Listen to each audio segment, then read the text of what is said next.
story time. All right. So, Kurt, you're going to have to use the Wayback Machine for this one, I do believe.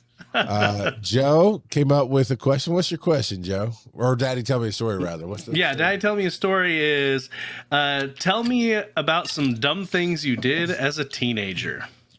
That's easy. Go. You met me. Everything I did as a teenager was dumb. Everything. But the one that comes to mind instantly was I drove this is in 1995, 1996. Yeah, I turned 16 right in there. And I got my license. And my dad gave me his car, which was like a 1982 Datsun station wagon. That was a stick shift and it had been beat up. But because it was a stick shift, I thought I could drive it like a race car driver. And I got to this light on the side street one night and it just wasn't turning. And so I put it in reverse and I went so stupidly back real fast and whipped it in this parking lot. And my passengers were freaking out. And I looked at them and went, I'm Batman. And then I just took off. And yeah, they didn't ride with me anymore. So there was that stupid thing. Kurt, back in the My Little Pony days. Yep. Let's see. Since you went that direction, I'm gonna also tell a car story, but mine involved cops. Oh no! Now that being said, it involved cops at the end of this. So when I was a teenager, 16, 17 years old, one of the things, and this was back in the 80s, one of the things was trying to find a decent part-time job for the summer. And a buddy of mine's mom worked for the telephone company. And she was also a state rep. And the telephone company was high enough profile that to actually work there as a teenager, you had to know somebody. Like, it's just one of the things. And my buddy didn't want to work there.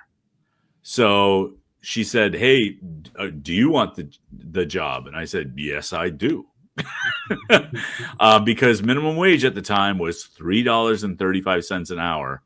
And I was getting paid $5.90 an hour for this part-time job in the summer. 1%er, man. Knock it out. And turns out it could have been, I could pretty much have all the overtime that I wanted. So as a child of the 80s, 70s and 80s anyway, that's free money. And so I'm going, yes, I'll take whatever you can give. So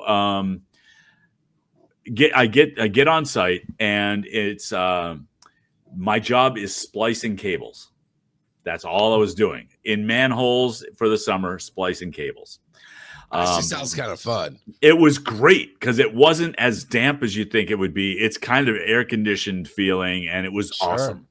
So, and we would just bring a boombox. Ask your parents, kids. We'd bring a boombox, crank the tunes, and just how many D-cell batteries did you put in that boombox? Oh no, Charles. Yeah, back then. The telephone company trucks had generators built into them. So you just plugged right in and ran a cord. Cause we had to have lights down there too. Sure, So anyhow, I work one full summer. It was awesome. And they said, if you want to come back next summer, no problem. So I did. And I went back the next summer and it was great. And they said, so here's the thing. We need you to do this other job, and we're going to give you a Chevy Chevette. Ask your parents, kids. A Chevy Chevette to go from house to house and test these lines. Cool. Great.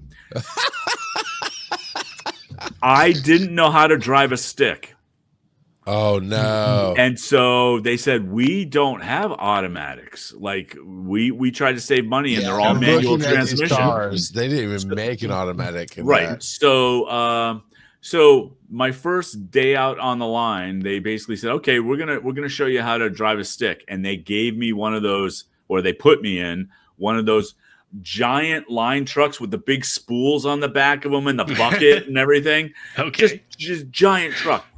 Had no idea how to drive it. And so I'm sitting there and I kind of know the concept, clutch and gas and all of that. And I move forward and it goes ka-junk, ka-junk, ka-junk, ka-junk, ka-junk. And the guys are laughing their butts off. Like they're having the time of their lives. Right. But I finally got the hang of it. Fast forward another couple of weeks, and they give me the Chevette, and I can now drive the stick. Like I can do it smoothly and whatever, to the point where I got cocky, and I started I had to go from one place to another, and there was these side roads that I knew, and I'm going cool, and I'm peeling out, and I'm just like, I come whipping around this corner way too fast, lost control of the car. Went right through a split rail fence and pinned it between two trees. Oh no. Boy. Which is when the cops showed up. And the cops showed up and like I'm literally the car was totaled. I'm literally amazed I didn't get hurt, never mind didn't die. Right? I just got lucky. Cops show up and no, actually before the cops show up, this woman comes flying out of her house because she heard the commotion. And she goes, "Are you okay?" My first words, "Did you see those guys?"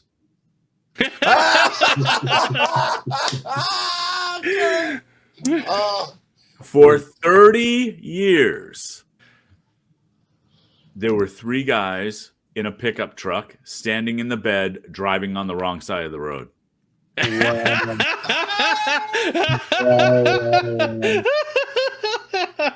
So I didn't get arrested. I didn't get a ticket. Oh my God. I did get fired. And the only reason I got fired, because there was a union involved, the only reason I got fired was because part-time employees aren't required to take a driver safety class. Or else they wouldn't have been able to fire me. Wow. It was the weirdest thing. And in hindsight, because kids are stupid, that could have been a very lucrative job that I probably could have retired from by now, had I stayed with the company.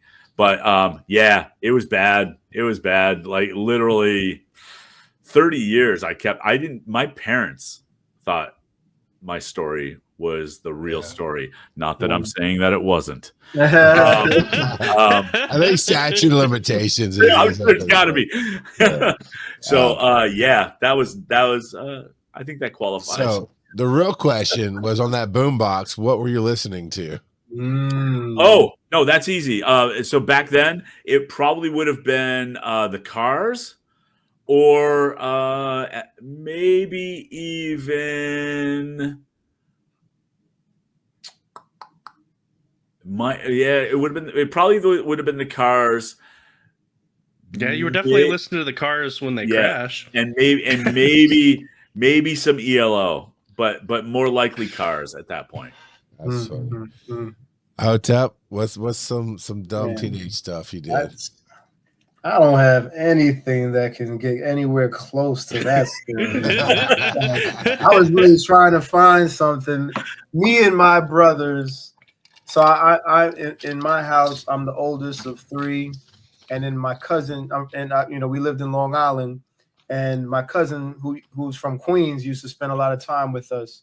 We were very mischievous and silly. We were just very silly. All 4 of us were very silly, and I don't know where everything for us,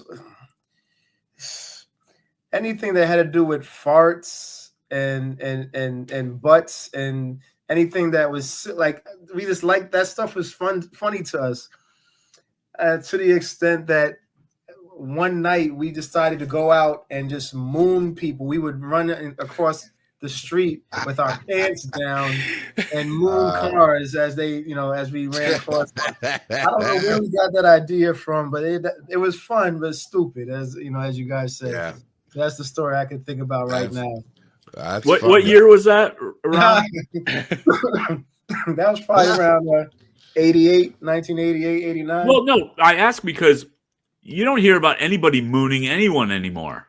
True.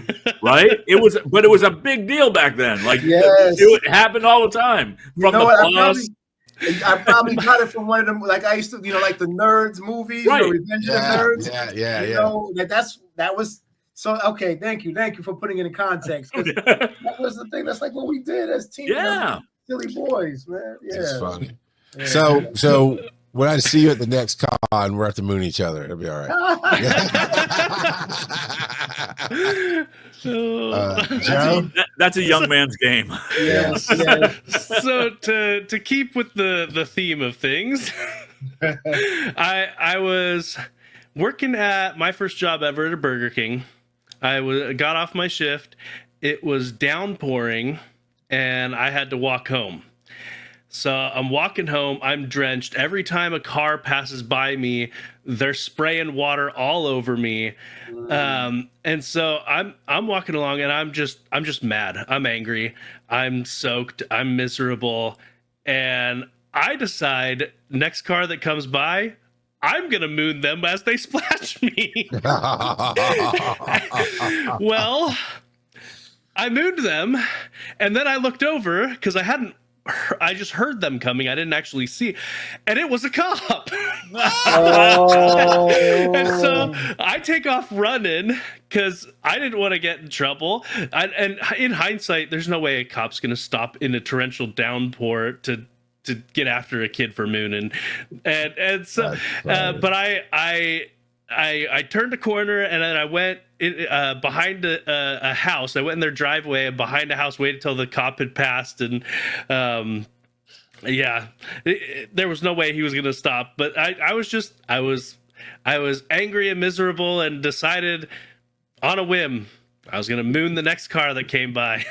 For mooning, yay, for mooning. And this was early 2000s. Oh!